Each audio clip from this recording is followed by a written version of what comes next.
Hey guys, welcome to the RoundTable. This is episode 99, and I am Jenny Walker, the social media ministry leader here at Church.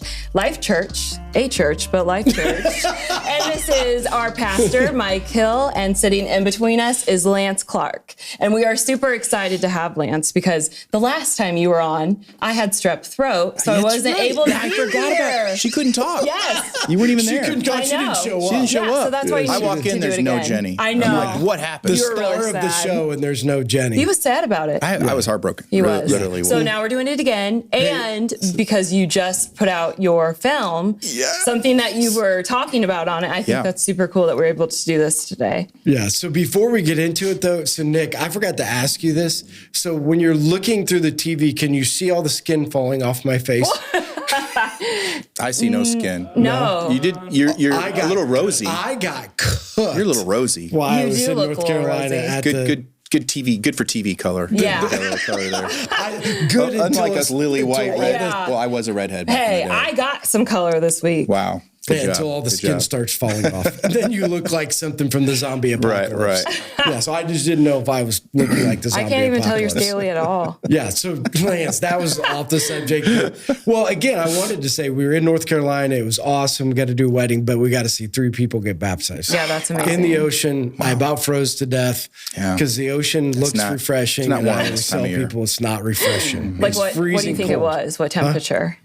Enough that when I was done, I was chattering. Really? Like my teeth were chattering. Oh my I was gosh. chattering. You're My body was shaking. I was freezing. to death. Wow. hypothermia was set. Could have been Yeah. that I looked like a red tomato from being cooked, and then I got in the ocean. That could have been worse. But it was awesome. wow. And Michaela and Ryan got me a gift. They did? For going down there. And so it was a hat, but then they also got us cards to use on the podcast to ask people questions. Yes. Yeah. Like my book.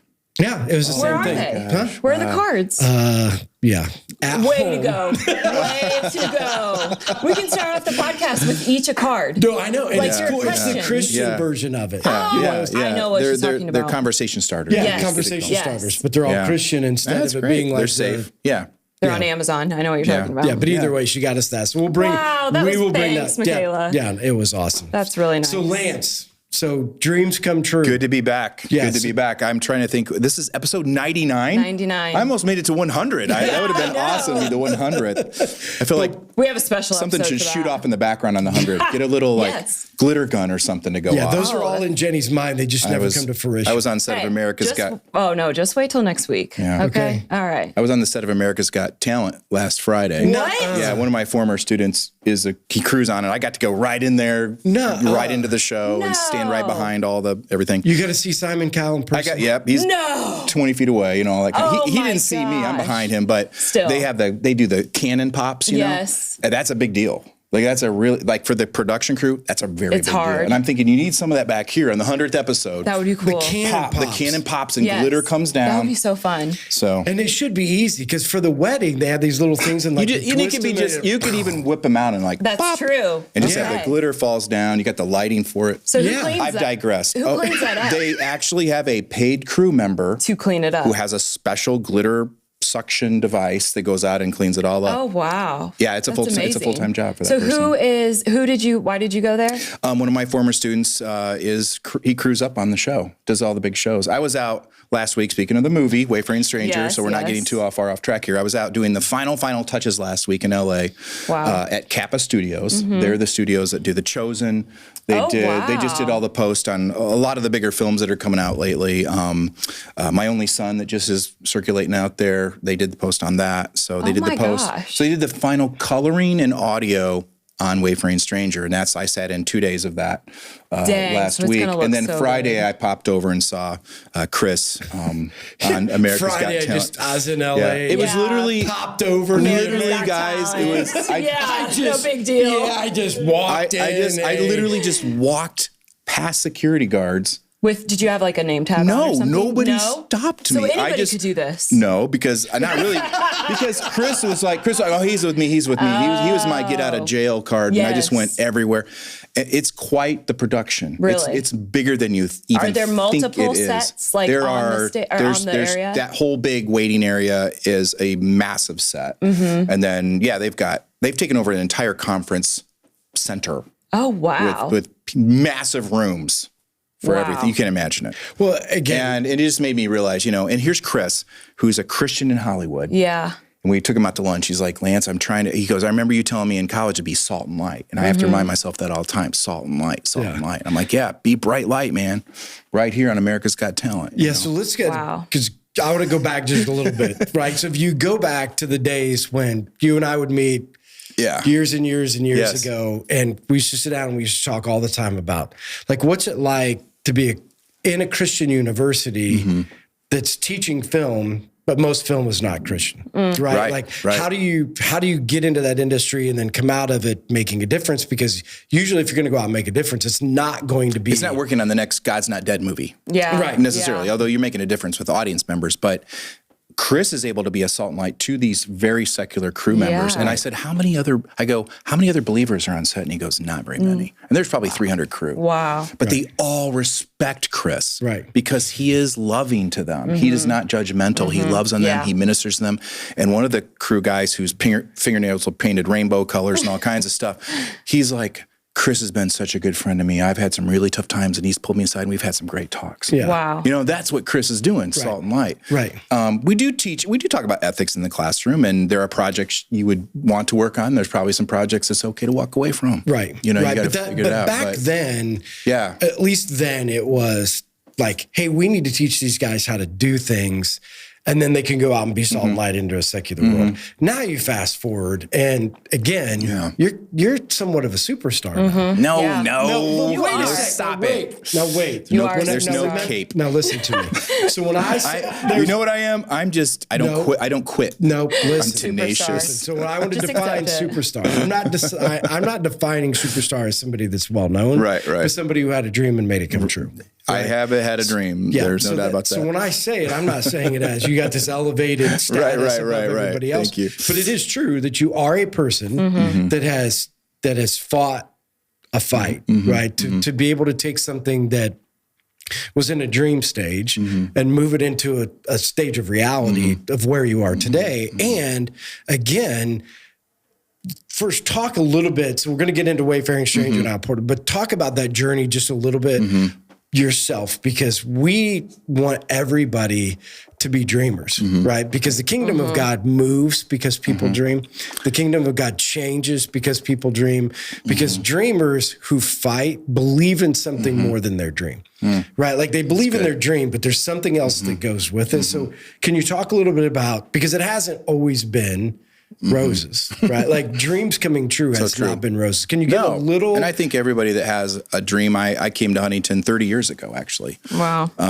It was the fall of 1993 was my first year. So First year at Huntington. Okay. So there was no film program.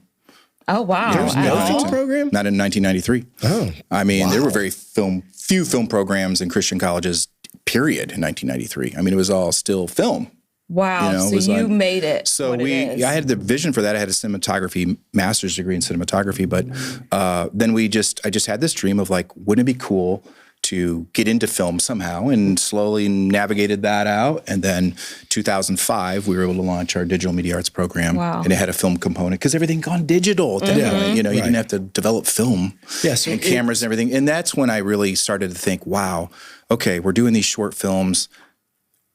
What if we could do a feature film? What if we start doing features? Right. And that dream, God just put on my heart. So can you explain the difference between a short film and a feature film other than length? Length. I mean, length to the people like me who are short films are typically under 20 minutes, 20, 30 minutes, and you can shoot those in a couple days, and they're low budgets. I've produced about 140 short films. Oh, wow. Or helped produce, 140 short films. And those you're bite size, and you can get those done pretty quick. Who sees turn those? them around. We fest them out, festivals, contests, YouTube page, that kind of stuff. They're all student crewed up.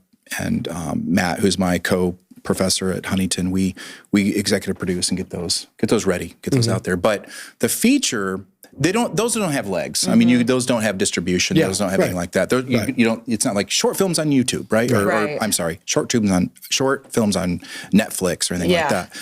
It's the feature length, it's the 70, 80 minute, 90 minute film. So I had a dream for that, way back 2005. Wow. And then it wasn't until I brought Matt Webb on, who's a local guy, went to Huntington High School. His dad was Dr. Webb in town, and he had been in LA for 12 years. I said, Matt, would you want to come back and teach here? He's like, no, I don't think so. I'm not coming back to LA, from LA to Huntington, but God moved him here. He really did. And Matt had feature film experience. And I said, Matt, I think I hired him 7 years ago. And Matt, I go, one of the big things I'm excited about bringing you on board is to help us get to help us platform to feature films. So it's taken 6 years of that to get to the point where we're now. It's in our curriculum to make a feature film every couple of years now. Yeah, and so before we get to that, just to clear up some confusion about Wayfaring Stranger, if people have it. So I want to clear that up. Then I want to go to what were some of your greatest roadblocks, but what were some of your greatest joys in the midst of making it? But to clear that up, you said this, but I want to make sure that I understand it right. So feature film gets legs and distribution. So Wayfaring Stranger that Lance has produced is in a feature film, meaning we're not just watching it one time. Right. This is something that's going to have distribution that ends up in the theaters, that ends up in Netflix, it ends up places that's going to be distributed out hopefully like every other film. On a tablet near you. Yes. A screen near you somewhere. Right. But that's that's the goal. That people and make sure there's longevity to it. And there is a difference between a Screen Actors Guild film and a non-Screen Actors Guild film. So we did a SAG film. It's SAG signatory. SAG Awards. SAG Awards. They have SAG Awards. There's SAG Awards, which that's like Oscars. Yeah. Now we're not making Oscar level films, yet. Although the look, I can't wait for you to see the look of it. Whether people resonate with the story of a washed up whiskey country singer who finds Jesus or not, that might not be everybody's jam for a story. You're at least going to sit there and go, this is pretty and it sounds great. You know what I mean? I might not love the story. I'm not into Jesus, but wow, that looks good. It does. It looks real pretty. But it's a SAG film, so you've got to go through the SAG union to get access to these actors that act. Oh. You have to go through SAG. Oh, wow. Yeah, and it's a process. Right. That's my biggest learning curve from all the other stuff I've done. To go SAG was like just to get the actors. That was like climbing Mount Everest in my mind. Like to get a SAG signatory was a lot of effort, and we're doing it again for this next film that we're shooting here in a month. So, oh wow! And let me ask, and that's how you get a Stephen Baldwin on a project. You got to be SAG. And so, compare it to what's this? This is terrible. No. What are the two movies that just came out that people have been talking about? Jesus Revolution. Oh yeah, and then something about people being delivered. Jesus. Oh, that's the delivered one. That's more of a documentary. Oh, so they actually do an exorcist at the end of the movie and all that. So that's shot in documentary style. Okay, but the Jesus and that's not SAG. No, so Jesus Revolution. Irwin Brothers did Jesus Revolution. That's distributed through Lionsgate. But that's more of what you're doing. That's exactly. And the Irwin Brothers out there that has watched. Yeah, because I've heard a lot of people talk about the Jesus Revolution. Oh my gosh, it's a wonderful film. Right, but it's the same concept. Wayfaring Stranger is that same concept as well. Yeah, it's based on a true life story. Yes, it's a period piece. And what's ironic is I'm sitting there in the theaters, a month ago, and in the first 10 minutes, you've got a teenage boy riding a yellow Schwinn bicycle going to a baptism. That's amazing. Oh, that's in our first 10 minutes of our film, Wayfaring Stranger. I'm like, did the Irwin Brothers get a hold of my screenplay or what? Oh, you mean that was in the? That's in Jesus Revolution. He gets on this banana seat bike, rides to a baptism. Oh my gosh. First 10 minutes of my film. Teenage boy gets on a banana boat bike and heads to a baptism. I'm like, means it's meant and it's to be. in early 70s too. Yeah. It's like 1973. Wow. So I'm like, okay, Irwin Brothers, what are you doing? To be out at the I guess same it's time. supposed to come out. Yes. And, So were there some roadblocks, and were some of them like personal, like some internal stuff that you were fighting, and were some of them just external? Yeah, there's a lot of self-doubt, where, can you do this? And I think a lot of people, Mike, to your point, I think a lot of people they might have dreams, but they quit. Yes. Because of the fear of failure. Yes. Yep. Like, what if I fail? What if I don't make it? What if I let everybody down? What if this is not good? Yeah. You know, and I think that's where people just stop. And if we can help people get past that, you know, I mean, and you're more the motivational person than I am. I mean, I guess I'm tenacious. Yeah. Like I don't quit. Right. I've never been the smartest person in the room. Right. I've never had the most money. I've never had the most talent or looks or anything. I don't know how to stop. Yeah. If I feel like God's calling me to do it, and I'll just get back up and keep going, and I'm hit a wall. Okay, get back up. You know, and, you know, we raised all the money for the film is donated. Wow. Money, you know, and Life Church helped out a lot with extras and helping us, you know, produce this project as well as other churches. And it was just like going in lots of meetings and getting lots of rejection and and every now and you'd get hey, Lance, we want to help. Life Church wants to help. Oh my gosh, that just filled my spirit up so much to be like to take the next step. Right. And you know, we talked to, we literally, you heard the parable, the widow's mite, you know, like the little amounts of money that added up to help pull this off. It wasn't like one or two people and big amounts of money. It was like a lot of people pulling together and little amounts that help pull this off. And that's what keeps you going, you know, just get up and keep going for that. And setbacks are always a part of your dreams, I think. Yeah, but I think what you said is really important for our listeners to hear is one, we have to dream big enough. Like this is the reason I always read the Disturb Us, Lord prayer, because the Sir Francis Drake Disturb Us, Lord prayer essentially says part of our problem is you sailed way too close to the shore, right? Like you have created a safe life where safe things happen and you never really experience God. Because I've heard you say in the breakfast meetings through, hey, I'm getting back up, I'm seeing God. Like I'm seeing God work. And you would have never got there if you wouldn't have chose to push the boat out, sail out into the storm and trust that out into the storm, you're going to have to bail. So you're going to have to get your bucket out and bail some water. You're going to have to put the tenaciousness, because that's the thing about dreams. Yeah. You know, you better be ready to bail water. Like you better take be some able risk, to do you know, even if it's calculated, but you got to take a little bit of risk with your talents. And that's what makes life exciting. That's what that's part of God's journey. You know, I believe is using your gifts and taking a little risk and going outside your comfort zone. You know, Jenny, you auditioned for you were in one of our junior films, you know, and I remember talking to her about it. She does a fantastic job. She's selling umbrellas and she's just in the rain. It was and freezing. She's got it was like 30 degrees that night. No, I was wearing a dress. And you literally stole that scene. You're being dramatic. You're literally really the light shines on you. Jenny she steals the scene. All I did was give him a dirty look. But the point is, here's the point of that story. You took a risk to do that because, you know, we were kind of joking about, hey, you should audition. And you're like, okay. I'm like, yeah, you need to. And then like, I kept hounding you to audition. And this is lately? Last year. Yeah, end of last year. Yeah. Or was it in the fall? I forget. Maybe. How come that isn't out on social media somewhere? I just got Roman. So it was like early fall. Huh? Early fall, yeah. So she's in this film called Love Dunce, The Love Dunce, and it's going to screen this Saturday afternoon, the full screen. You should come to it, yeah.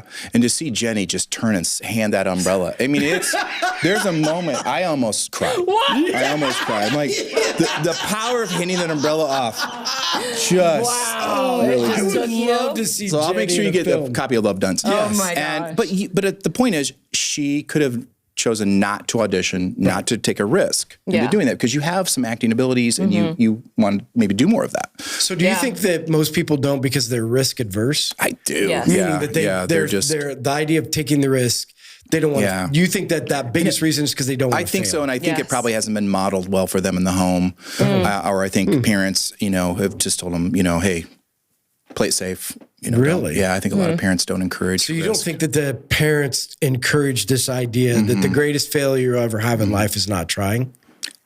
Right. You don't think that's modeled? I think a lot of parents today are, you know, they're putting kids in helmets and sitting them, you know, 8-year-olds in like car seats in cars. I mean, you know, like okay.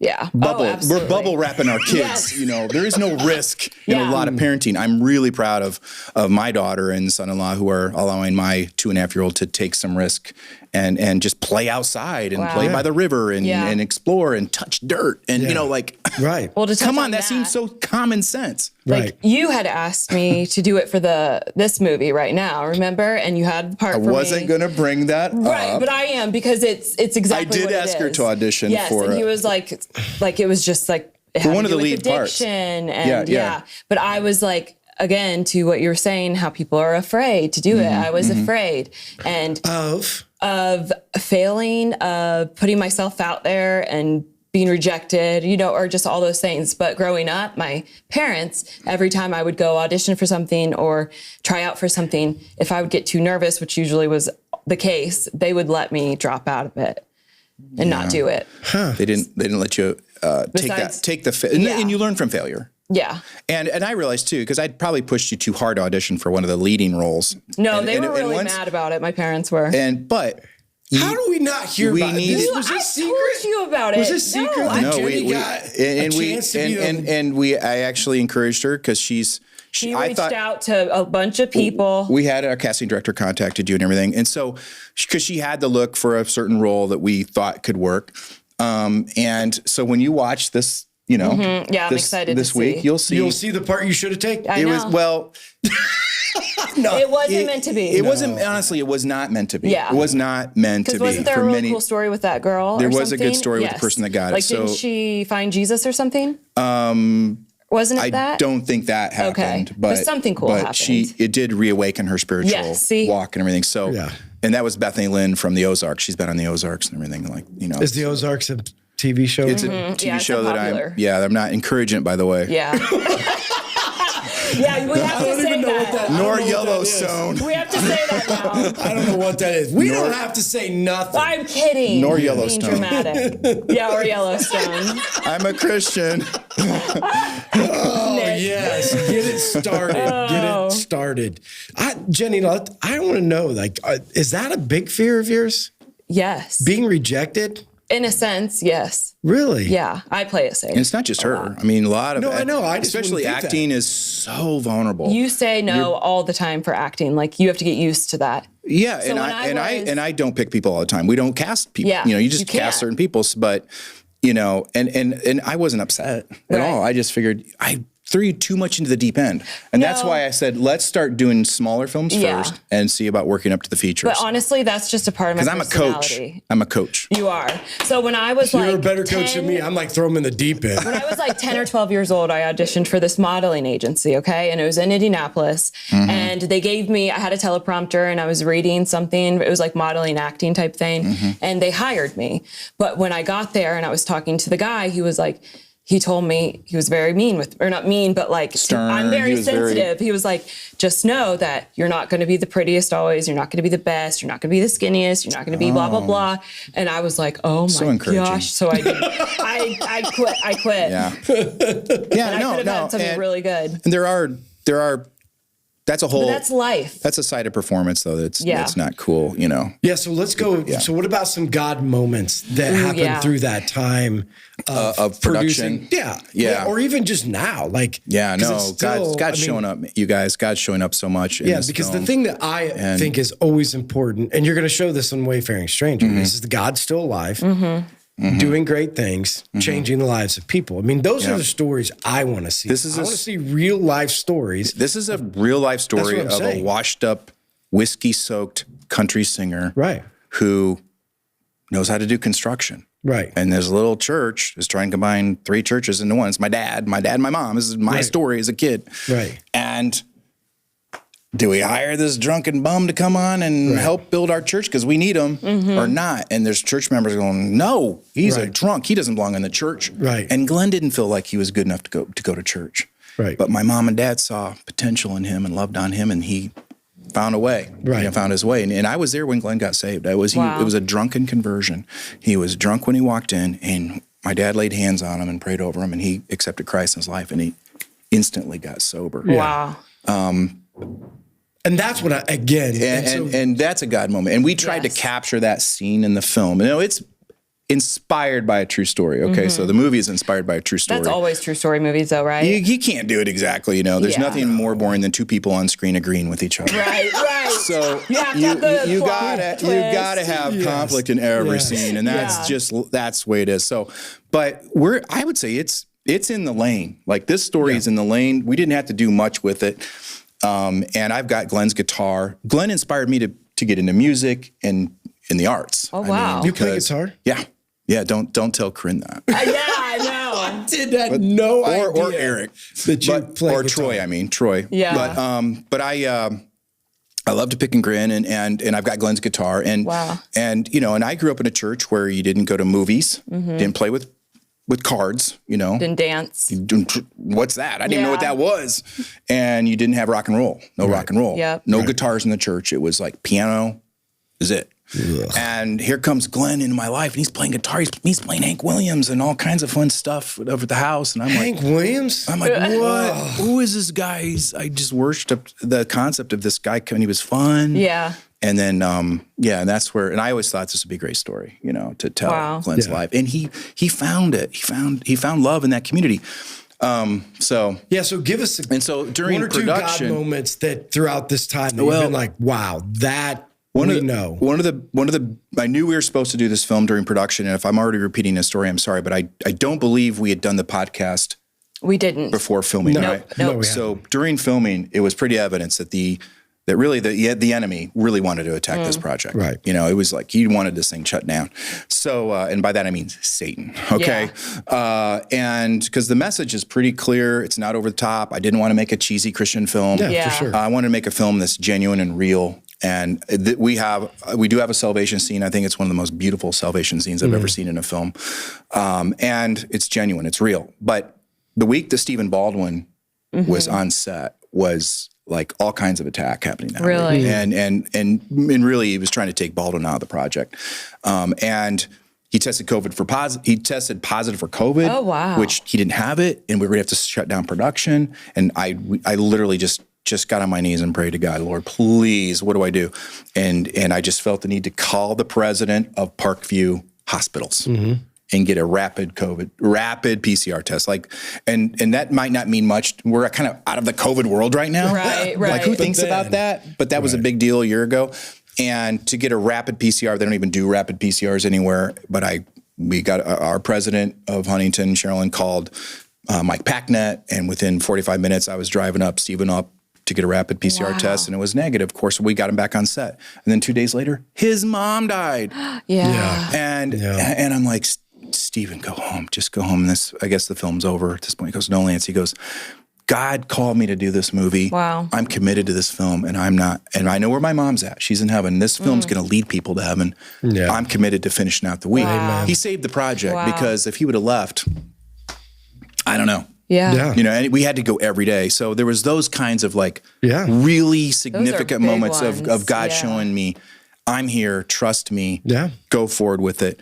Now we're into post-production, we're in the final stages of it, and God has still showed me, even last week, sitting with people polishing the audio. I sat with the composer of the music last week, and we're sitting there and we were watching, shot by shot, and Matt and I were going, well, it'd be really cool if we could just hear a little bit of a thing. Oh, hold on a second. I'll go down the hall to my studio and record that, right? Wow. All the gifts of God's people coming together at Kappa Studios. Let me go record. And then an hour later, it would just come right up on the timeline what is this? This is incredible. Yeah.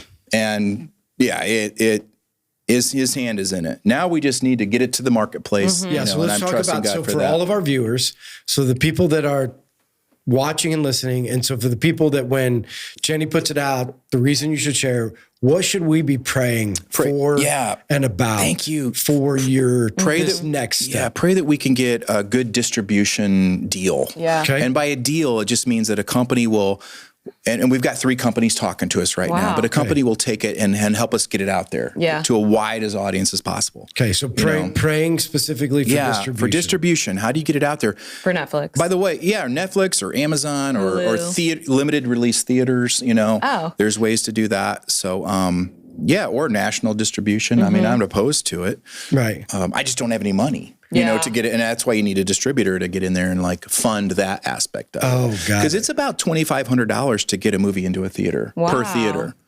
Per theater. Per theater? Per theater. Shoot. So, in the whole entire United States. Yeah, it's just one theater, one room. So if imagine if you're trying to get in, you hear about these movies in 5,000 theaters or 2,000. Do the math.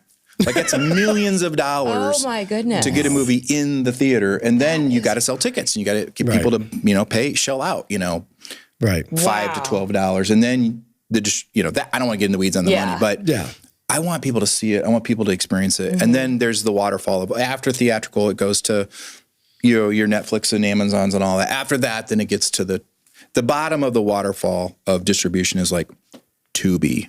Huh? Nothing wrong with Tubi. What's Tubi? Oh, the free streaming services? It's free streaming. I have no idea what you're even talking about. Tubi is free. Google Tubi.com or Tubi, whatever. Yeah. If my film ends up on Tubi, I'm okay with that. Right. If that is, people can watch it on Tubi. We're praying for big things. Yes, I want, and that's at the bottom, and maybe someday it'll be on Tubi. So praying for distribution. Yeah, distribution and get eyeballs on it. And there's international markets, you guys. This film could play in New Zealand and South Africa and maybe Europe and who knows where. It's just potential for that. So how can we be praying for you specifically? Just energy and strength to, wrapping up one feature, getting ready to do the second feature in middle of May, and then doing and then I'm in pre-production on 3 other pretty cool stories down the road. So you talk about vision. I'm thinking of films like we'll be filming like 8 years from now. Wow. Right. So that's awesome. which are very exciting, you guys. And I can't tell you what it is now, but some really exciting stories coming down the pipeline. Yeah. With NASCAR and all kinds of cool stuff. So it's really fun. I mean, if the Lord puts it all together, if you need me to be Ricky Bobby, I do. I need you to be Ricky Bobby. Yes. Yeah. Yep. You should do my I'll life get you a story. cameo. I'll get you a cameo in there. Hey, you should do my life story before Lifetime does it.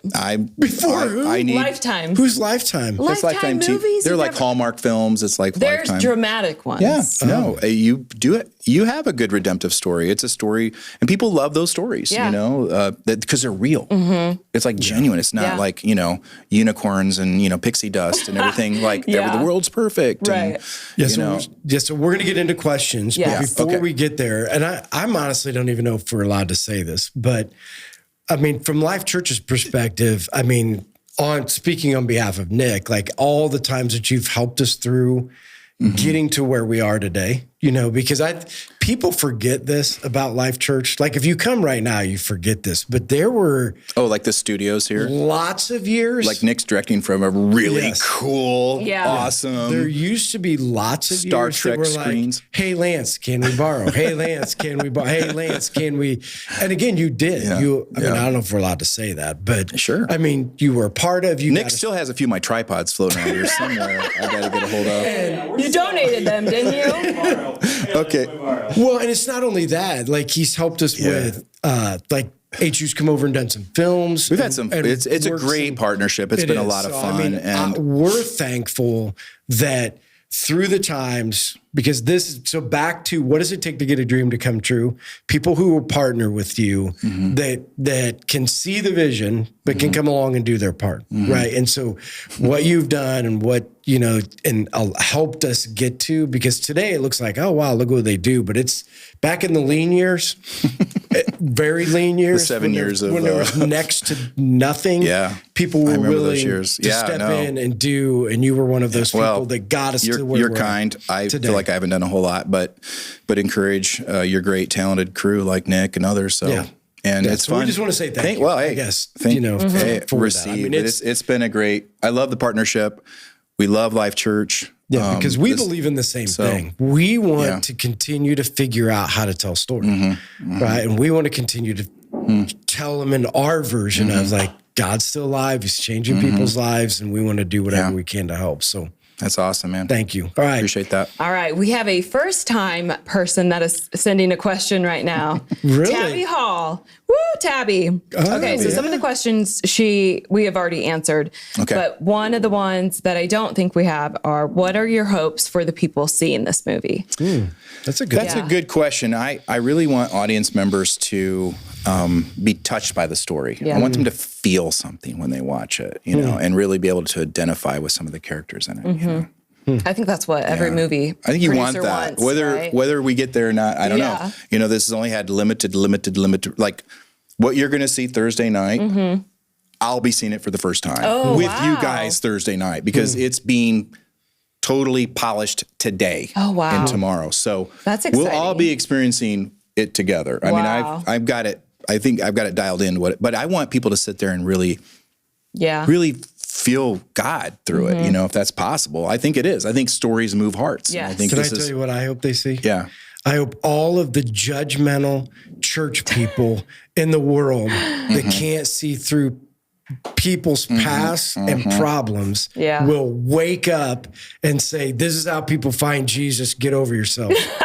That's what right. I'm Amen. hoping. Amen. I mean, when I heard the story, when you told the story for the first time, I'm like, dude, if that could get into the judgmental, the people arguing over colors of carpet, stupid and things, pew fabrics, and that kind of stuff, right? Yeah, and it's really about the lost, or people that are struggling with people who are different than them. Right? Exactly. Yeah, that's my Glenn didn't feel good enough to come into church. Yeah, that's what I mean. And when he did, it was tough for him. So that's a good goal. That's for me. Maybe that'll come through. As soon as you told me the story, maybe that'll come through. I'm like, I hope it does. See this. Well, I will relate to your those. movie, not only because of addiction, but because I've been to that jail that was in the scene. I was like, whoa, that looks so familiar. But actually, when you were posting about it on Facebook, I'm like, dang, you got to go inside. Maybe that was a cell you had visited. I don't think so, because you guys went to like the old men's block. We were in the old G cell. Yeah, you were in something I was never in. But it looks exactly like the cell I was in. Yeah. So how do you feel about that?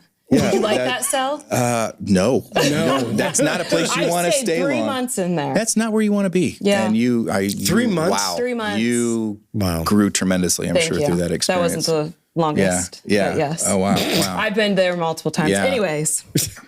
Also, will this movie be showing somewhere locally to the public and everybody's, that I can go to with my family? Yeah, everybody wants, yes. I just don't have that deal done yet. I mean, we've already had, Goodrich reaching out to us about it, and Eagle Theater in Wabash and others. Oh, wow. I just don't have, I haven't had the bandwidth to figure out how to do that yet. You know, it's not like I can just call them today, hey, I got my movie on a, thumb drive, can I drop it off to you? That's not how it works. They actually have to have a special way of getting they call it's conformed. Okay. It's a conformed file and the different conformation for different theaters and the way they project it and to the projectors and all that. Again, I'm getting too much in the weeds, but I'm learning a lot. But yes, our goal is in the next, the timing of how it releases too is important, and some are saying a fall release would be better for this film rather than a summer release. Interesting. And it kills me. Yeah. I don't want to wait. But it's all about the timing. Yeah.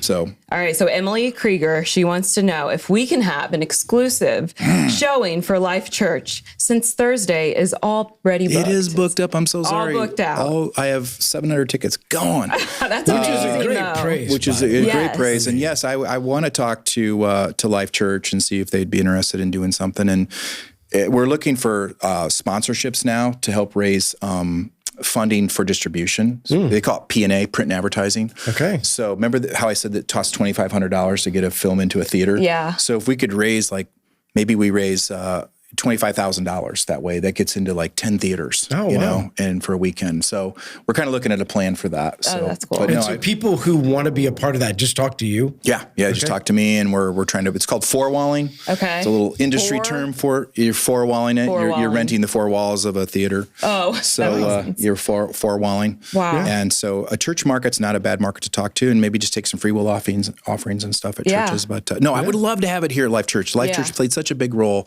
And a lot of the extras were from Life Church and everything. So we got to find a way to have it here. Yeah. I don't think people realize how much of a struggle it is to get it to that. I think they're just thinking it's on a DVD or something. Yeah. What's that? What's that? Yeah, right? I was gonna say, is that? DVDs aren't out there anymore. Okay, whatever. No, I know. Whatever. You're so you know cute. what I mean? They probably think that. They probably do think. Yes. Or I hear a CD.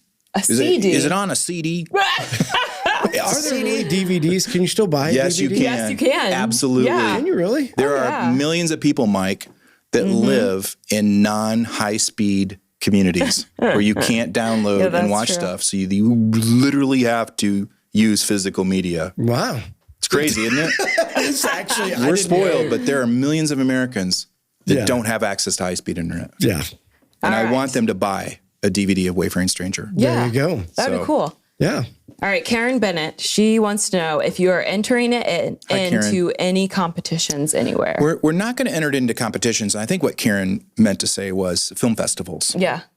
So yes, we are going to enter it into some festivals like the Heartland Film Festival and other because that's how you can get noticed for distribution and that kind of stuff as well. How does that work? So you've got to submit it. It's a film festival would be where you go and celebrate the art of movie making. And Heartland is one of the bigger ones, one of the biggest ones in America. It's this fall. We missed the deadline for this fall, but next year we'd love to have it in Heartland Film Festival. So do people just sit around in booths? You sit into a big auditorium and they usually will interview the director, producers, and they screen your film. And then business people can show up to this and see films and want to do a deal. Have you heard of Sundance at all? Yes. Robert Redford's? Yes. You have.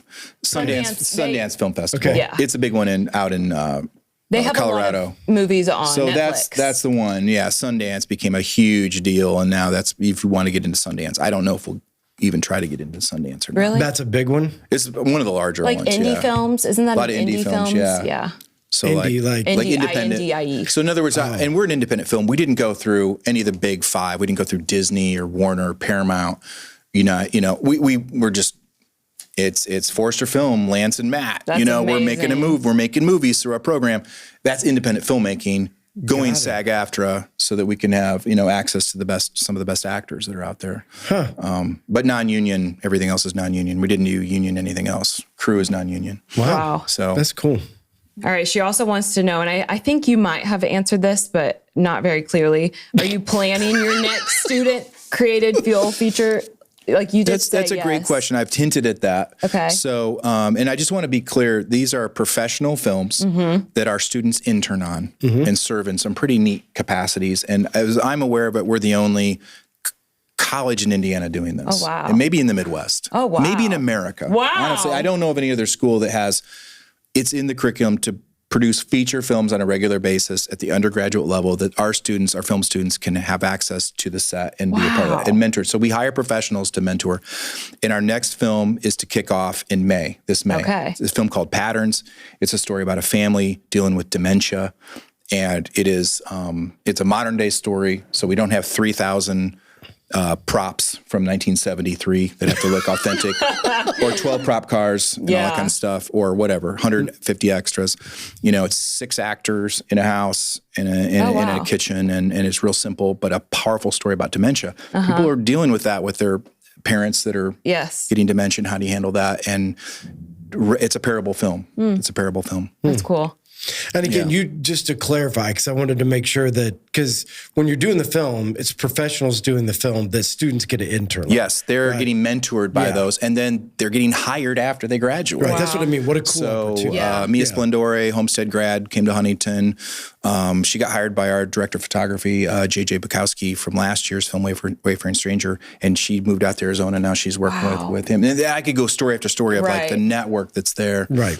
And you are going to have every single film student want to come to Huntington. So. Come to Huntington. It's the place to be. We're making movies in a cornfield, man. Who would have thought? Little there's Huntington. more than corn in these cornfields. That's right. More than corn in these cornfields. I don't know. Yeah, there's more than. Meant. Well, he was saying film in a cornfield. That's right. I went with the corn and cornfield. I had you at cornfield. Thank you. Popcorn. Yes, popcorn. Okay, those were it. Okay. So Lance, before you send us off, any words of wisdom for people out there, or because we already know how we're going to be praying for you. Distribution. I would just say keep supporting, Christians in the arts any way you can.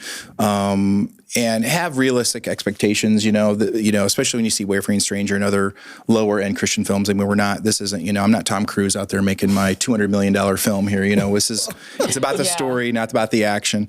And just keep praying for us that God will bring provision, at His time, and that we can still keep telling great stories that are they're parable stories about the human condition, and how that there's hope at the end with God. And so, that's where we're at. We're excited. God is moving, you guys. There's something happening out there. People want to hear these kinds of stories. I mean, the last month alone, you've had 3 powerful Christian films just hitting the secular marketplace. Hollywood's noticing it too, and they're like, "What's going on?" So that's cool. I want to encourage everybody, and I want to thank Life Church again for all their support.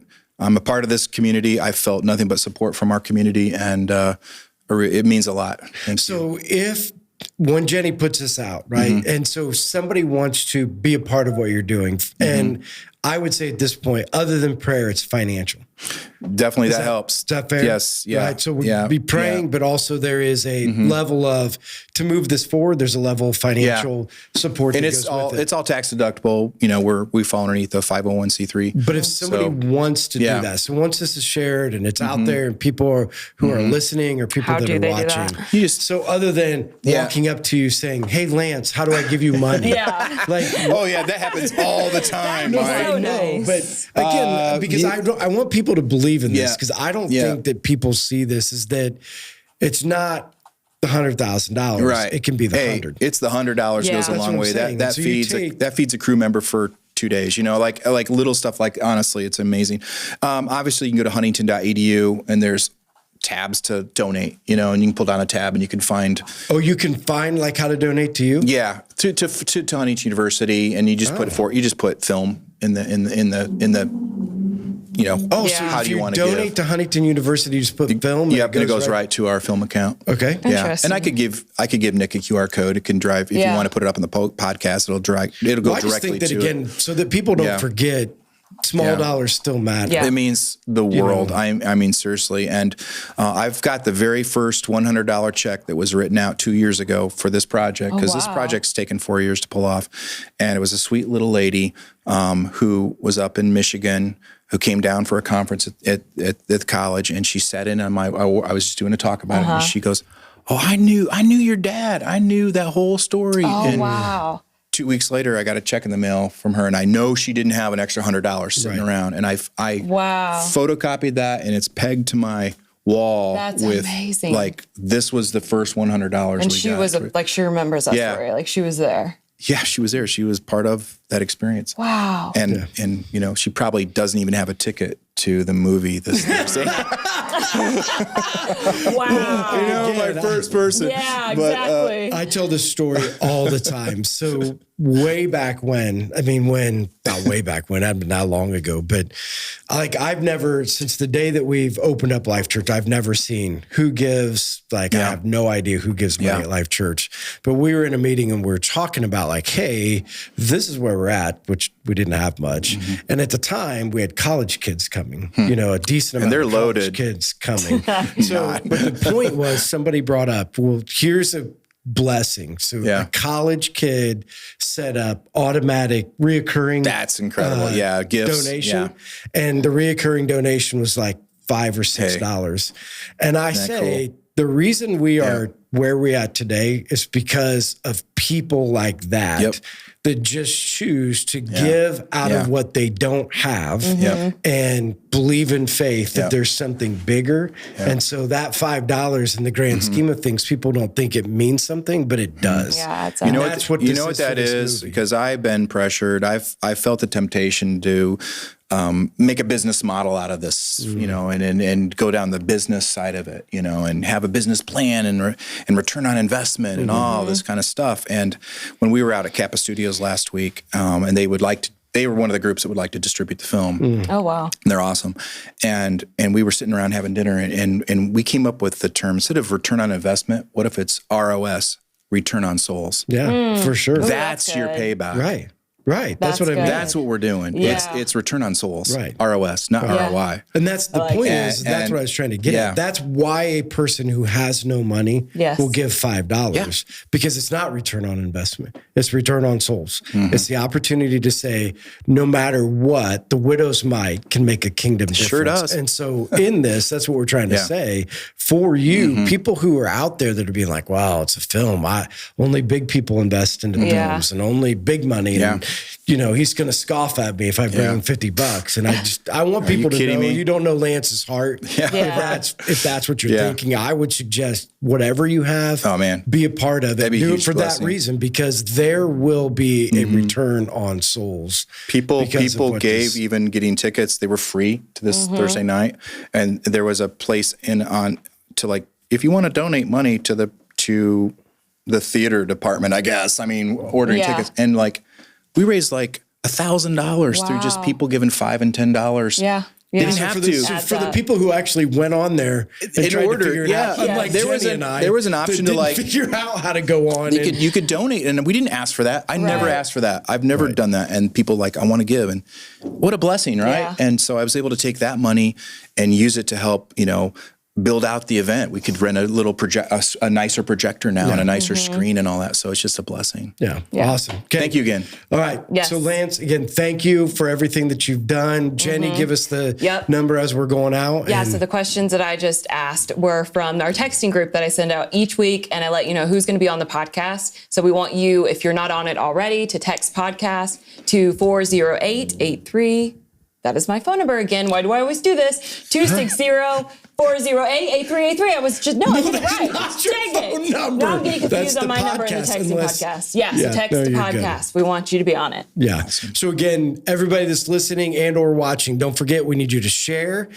We need you to comment. We need you to like. And again, if you see Lance, encourage him, be praying for the movie, be praying for, again, the things that are going to happen. And again, if you can be a part of helping donate financially, we'd love for you to the ways that Lance said, or just to be able to go up to him and be able to do that. Because again, we want to be a part of seeing souls change. We believe storytelling and movies can do it. So thank you, Lance. Thank you. Yes. And again, everybody that's joined us or watching us, thanks for listening and watching. We'll see you guys next week. Bye.